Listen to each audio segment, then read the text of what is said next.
Kesalar tomonidan ko'p berilgan bir savol to'liq javob berib o'tacakman. Bu ya'ni metal va keramika idishlarning nomi. Ikkita asosiy qavatdan iborat. Metal karkas qismi 0,5 mm dan 0,8 mm gacha bo'lishi mumkin. Keramika ya'ni estetik qavati bo'lgan bo'lsa 0,8 mm dan 1,2 mm gacha bo'lishi mumkin.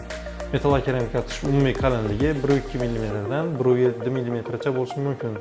Agar siz metal va keramika tish qo'ydirmoqchi bo'lsangiz, siz dishingiz chaynoq yuzasidan 1,5 mm dan 2 mm gacha, til, tanglay, lunj taraflaridan bo'lsa 1,2 mm dan 1,5 mm gacha chaqlanishi mumkin. Metal va keramika idishlari afzalliklarini aytadigan bo'lsam, juda mustahkam tish hisoblanadi, ko'prik tipida qo'yish uchun juda mos, uzoq muddat xizmat qiladi. Kasallarda bo'lgan yana bir vaziyatda biz metal va keramika idishlarni tavsiya etishimiz mumkin. Bu vaziyat budjet cheklangan holatda. Tishimizni afzalliklari bo'lganining kamchiliklari ham bor. Bu kamchiliklarni nima desangiz, o'zimizni dishimizdan ko'proq charxlash kerak bo'ladi metal va keramika qo'yish uchun. Milklarda qorayish, qizarish belgilari paydo bo'lishi mumkin. Metal va keramika idishlari asosan 6-7 dishlar sohasida va chaynoq bosimi yuqori bo'lgan yerlarda ishlatishi tavsiya etiladi. Estetikasi ham diaksis zirkoniga nisbatan biroz pastroq bo'ladi.